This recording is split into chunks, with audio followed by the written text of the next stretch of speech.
Hi everyone, this is Kelly Reese. While I had your attention on the changes to the lessons, I also wanted to give you a preview of what the ELF will look like. The ELF is the e-learning framework, and it's the idea of integrating more of a visual delivery method into the content of the courses. So the one course that has been fairly completed for the ELF process is our EVSP 411 course. And so this is the old lessons format, which again we've just changed out of, but because this is an old temporary site, this is what it looks like. If you click on the Launch Lessons right here, this blue tab, and I assume it will look very similar in the new one, this is what you get.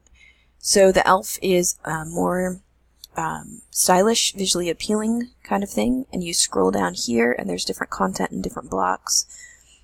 You can see the division of explanations. We have a case study here with site location and other information. Along the way, you can see there's back to top scrolls here. There's also places where we can hit hyperlinks, and this should take us over to the EPA web, which it did. Oops, it actually took us right off of the lesson too. We can also go back to the ELF lesson and look through some of these. If there's an underline like this one, if you click on it, it actually will bring up a box to give you a definition for the students, as will the category exclusion. If you hit those little arrows, you get the flow chart to continue. See how it turned a brighter color as you moved through. And then some of these also have the highlighting or the underline, so you click on it there. I hope that it's intuitive to the students when they see the underline that there's more information. You may have to direct them to that if they're having problems with it. Again, this is only in one of our courses so far. If you went over to this hyperlink here, let me open it in a new tab. It will just loop you back. Well, there are little kinks to work out, but here we go. If you scroll down, you can see there's call-out boxes, agencies involved, different formatting. There's something called a knowledge check. So students answer questions. If they get true, they say it's incorrect. If they hit false, it says correct. And you scroll through the questions here. So you get different answers, right, depending on which one you clicked on. And then as you get to the bottom, they'll have resources and image citations as well. So that is essentially what our ELF projects look like, and that was just a really quick recap of it.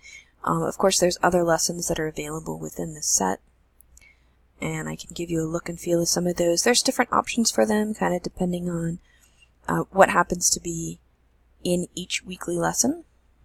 In the old lessons, I have to go down to preview in order to have those hyperlinks work. Right, so here's another weekly lesson. You have the same kind of thing. This one has scrolls here, so there's different steps under ESA that you can read through for listing. You can go down and look at some of the photos that have been embedded in here.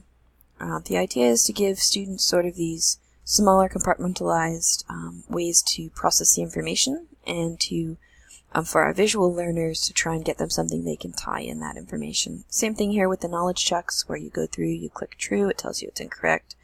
False is correct, so it's aligned to each of the questions, and the references again at the end.